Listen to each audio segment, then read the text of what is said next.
Object raise ചെയ്യാൻ പറ്റുന്നുള്ള കാര്യങ്ങളെല്ലാം വളരെ ക്ലിയർ ആയിട്ട് ഇൻസ്ട്രക്ഷൻസിലുണ്ട്. സോ ഇലക്ഷൻ കമ്മീഷണറുടെ ഇൻസ്ട്രക്ഷൻ അനുസരിച്ചിട്ട് മാത്രമാണ് കാര്യങ്ങൾ നമുക്ക് മുമ്പോട്ട് കൊണ്ടുപോകാൻ പറ്റും. ഇപ്പോൾ നമുക്ക് only as per rules and regulations മാത്രമാണ് നമുക്ക് കാര്യങ്ങൾ ചെയ്യാൻ സാധിക്കത്തുള്ളൂ. പിന്നെ ഇലക്ഷൻ കമ്മീഷൻ എന്താണ് തീരുമാനം എടുത്തിട്ടുള്ളത് അതനുസരിച്ചിട്ട് തന്നെ ആയിരിക്കും ERO എല്ലാം ഹിയറിംഗ് നടത്താൻ പോകുന്നത്. അതിൽ ഇലക്ഷൻ കമ്മീഷൻ ഒരു മറുപടി കൊടുത്തിട്ടുണ്ട്. ഇല്ല, അത് ഇന്നലെ തന്നെ കൊടുത്തു. അത് ചീഫ് സെക്രട്ടറിക്ക് അത് റിപ്ലൈ കൊടുത്തിട്ടുണ്ട്. അതിലെ ഇലക്ഷൻ കമ്മീഷൻ വളരെ ക്ലിയറായി പറഞ്ഞിട്ടുള്ള കാര്യം നമ്മുടെ സ്റ്റേറ്റിൻ്റെ റിക്വയർമെൻറ്റ്സ് എല്ലാം മനസ്സിലാക്കിക്കൊണ്ട് തന്നെയാണ് 2 ആഴ്ച എക്സ്റ്റൻഷൻസ് കൊടുത്തിട്ടുള്ളത്. ഇന്ന് കൂടുതൽ എക്സ്റ്റൻഷന് കൊടുക്കാൻ സാധിക്കത്തില്ല എന്നുള്ളത് ഒരു തീരുമാനം ഇലക്ഷൻ കമ്മീഷന് ചീഫ് സെക്രട്ടറിക്ക് അത് അറിയിച്ചിട്ടുണ്ട്.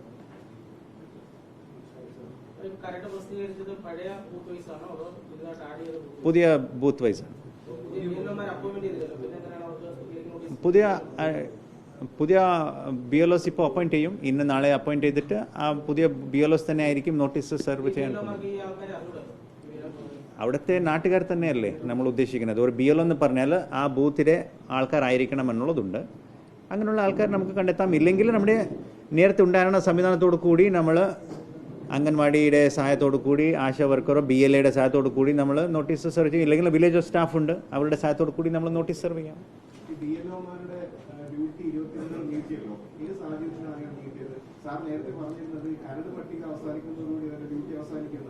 നോട്ടീസുകൾ പരമാവധി കുറയ്ക്കുമെന്ന് പറഞ്ഞിരുന്നു. BLOമാരുടെ ഡ്യൂട്ടി നീക്കിയിട്ട് നോട്ടീസുകൾ വ്യാപകമാക്കുന്ന ആശങ്കയുണ്ടായിട്ടുണ്ട്. നോട്ടീസ് കൊടുക്കുന്ന കാര്യം നമ്മൾ നേരത്തെ തന്നെ പറഞ്ഞിട്ടുള്ള ഒരു കാര്യമാണ്. അതായത് കൃത്യമായിട്ട് ആൾക്കാർ ഫോം ഫിൽ ചെയ്ത് തരുവാണെങ്കിൽ നമുക്ക് ജോലി കുറയ്ക്കാം. ഞാൻ പറഞ്ഞിട്ടുള്ള എല്ലാ കേസസിലും ആൾക്കാർ ജസ്റ്റ് സൈൻ ചെയ്ത് തന്നിട്ടുള്ളതേ ഉള്ളൂ. സോ നമ്മുടെ BLOമാർ കുറേ പരിശ്രമിച്ചു, ആൾക്കാർ കണ്ടെത്താൻ ശ്രമിച്ചു. 2002 ലിസ്റ്റിലെ നമ്മൾ പരിശ്രമിച്ചിട്ടാണ് ഇപ്പോൾ ഏകദേശം 7% താഴെ നമ്മൾക്ക് കൊണ്ടുവരാൻ സാധിച്ചിട്ടുള്ളത്. ഇതൊരു നേരത്തെ 12% മുകളിലായിരുന്നു. നമ്മുടെ ആൾക്കാരെല്ലാം അവരോട് ബന്ധപ്പെട്ടിട്ട് അവരെ വിളിച്ചിട്ട് നമ്മുടെ എക്സ്റ്റൻഷൻ കിട്ടിയ സമയത്താണ് നമ്മൾ മാപ്പിംഗ് കൂടുതൽ ഊർജ്ജമാക്കിയതും. പിന്നെ അതിൽ ചെയ്തിട്ടാണ് ഇപ്പോൾ 7% കൊണ്ടുവന്നിട്ടുള്ളത്. 18 കാണിട്ട് നമ്മൾ കുറേ ഓഫ്ലൈൻ ആക്ടിവിറ്റീസ് ചെയ്തിട്ടുണ്ട്. ഇത് ഓൺലൈനായിട്ടാണ് നാം പറയുന്നത് 7%. ഓഫ്ലൈനായിട്ട് അവർ സെപ്പറേറ്റ് ആയിട്ട് കാര്യങ്ങൾ ചെയ്തിട്ടുണ്ട്. ഇന്നൊരു 3-4 ദിവസം കൃത്യമായിട്ട് മാപ്പിംഗ് എക്സസൈസ് അവർ ചെയ്യും.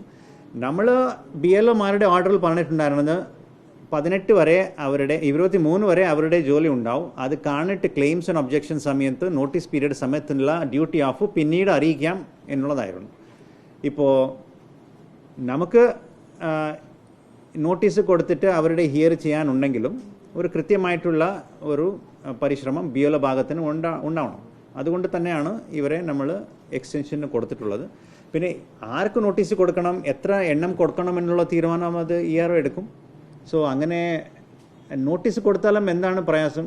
നോട്ടീസ് കൊടുക്കാനുള്ള ഒരു കാര്യമുള്ളത് ആർക്കെങ്കിലും ഒരു സംശയം ഉണ്ടെങ്കിൽ മാത്രമാണ് നോട്ടീസ് കൊടുക്കാൻ പോകുന്നത്. അങ്ങനെ കൃത്യമായിട്ട് ഒരു മറുപടി വോട്ടർ കൊടുക്കുകയാണെങ്കിൽ അത് നമ്മൾ പരിശോധിച്ചിട്ട് അത് തീർപ്പാക്കാവുന്നതേ ഉള്ളൂ.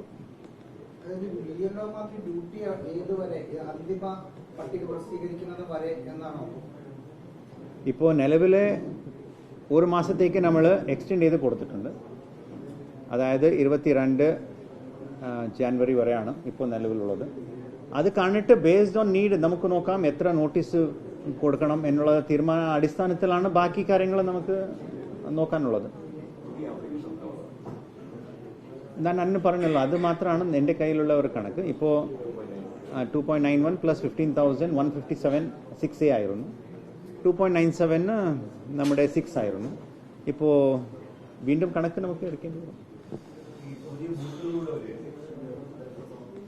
സോ ഇപ്പോൾ നമ്മുടെ അവസാനത്തെ കണക്കനുസരിച്ചിട്ട് 5030 പുതിയ ബൂത്ത്സ് ആയിരുന്നു. ഇപ്പോൾ ഇതിൽ ഏകദേശം ഒരു 27 ബൂത്ത്സ് നമുക്ക് വേണോ വേണ്ടയോ എന്നുള്ള ഒരു കണക്ക് നമ്മൾ നോക്കിക്കൊണ്ടിരിക്കുന്നുണ്ട്. സോ അതിലെ ഒരു 27 ബൂത്ത് നമുക്ക് വേണോ വേണ്ടോ എന്നുള്ളത് നമ്മൾക്ക് ആലോചിക്കുന്നുണ്ട്. അതായത് ഇപ്പോൾ നിലവിൽ എല്ലാ വോട്ടേഴ്സും നമ്മൾ ഓൾറെഡി ഷിഫ്റ്റ് ചെയ്തു. ഇപ്പോൾ 5003 ബൂത്തിലേക്ക് നമ്മൾ എല്ലാവരും ഷിഫ്റ്റ് ചെയ്തിട്ടുണ്ട്. ബാക്കി തന്നിട്ടുള്ള ഒരു 27 ബൂത്ത് അതൊരു പരിശോധന നടക്കുന്നുണ്ട്. സോ അത് വേണമെങ്കിൽ അത് പൊളിറ്റിക്കൽ പാർട്ടീസിൻ്റെ ഒരു സഹായത്തോടു കൂടി അത് തീർപ്പാക്കാം എന്നുള്ളതാണ് നമ്മൾ തീരുമാനിക്കുന്നത്. ഇപ്പോൾ നിലവിലെ 5030 ബൂത്ത്സ് ആണ് പുതിയ ബൂത്തായി വന്നിട്ടുള്ളത്. അതിൽ 27 ബൂത്ത് വേണോ വേണ്ടേ എന്നുള്ള ഒരു തീരുമാനം നമ്മുടെ പൊളിറ്റിക്കൽ പാർട്ടീസോട് ചേർന്നുകൊണ്ട് നമ്മൾ പിന്നീട് എടുക്കുന്നതായിരിക്കും.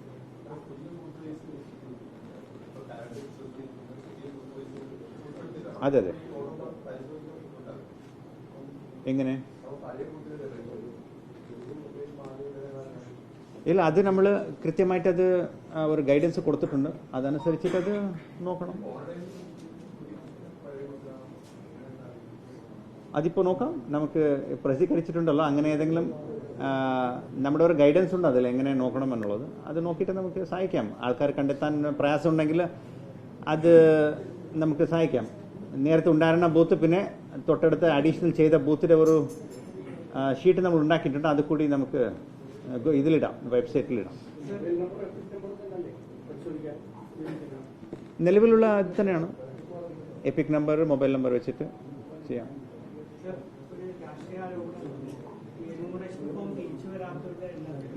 കഴിഞ്ഞ ലോക്സഭാ തെരഞ്ഞെടുപ്പിൽ BJP മുന്നിൽ വന്ന മണ്ഡലങ്ങളാണ് കൂടുതൽ പേരുള്ളത് എന്ന റിപ്പോർട്ടുകളും ആരോപണങ്ങളൊക്കെ ഉണ്ട്. രാഷ്ട്രീയ ആരോപണമാണ്. കമ്മീഷൻ അത് പരിശോധിക്കുന്നു. എന്താണ് അതിൻ്റെ?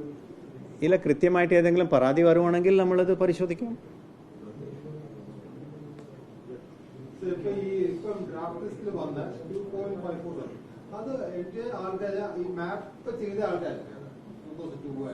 എല്ലാം ഉൾപ്പെടെ എല്ലാ എലിജിബിൾ ആയിട്ടുള്ള വോട്ടേഴ്സ് ഡ്രാഫ്റ്റ് റോളിലുള്ള ആൾക്കാരുടെ കണക്കാണത്.